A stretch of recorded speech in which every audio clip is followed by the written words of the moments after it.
وزارت دفاع نے فیلڈ مارشل سید عاصم منیر کی بطور چیف آف ڈیفنس فورسز تعیناتی اور air chief marshal Zaheer Ahmed Babar Sidhu کی مدت ملازمت میں توسیع کے نوٹیفیکیشن جاری کر دیے گئے ہیں۔ اعلامیے کے مطابق فیلڈ مارشل عاصم منیر کی بطور چیف آف ڈیفنس فورسز تقرری 5 سال کے لیے ہوگی۔ مزید جانیے اس رپورٹ میں۔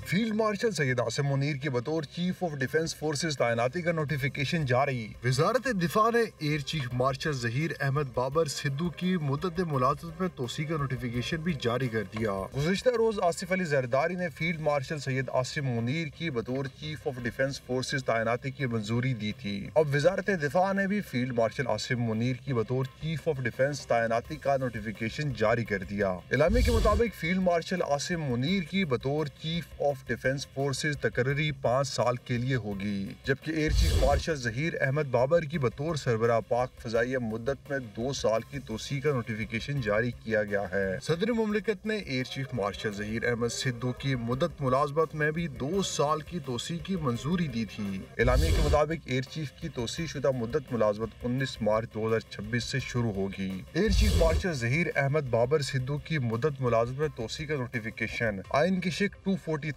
اور ایئر فورس ایکٹ کی شق 10B کے تحت جاری کیا گیا ہے۔ وزیر اعظم شہباز شریف نے فیلڈ مارشل سید عاصم منیر کی بطور آرمی چیف اور چیف آف ڈیفنس فورسز تعیناتی کی منظوری دیتے ہوئے سمری صدر مملکت کو ارسال کی تھی۔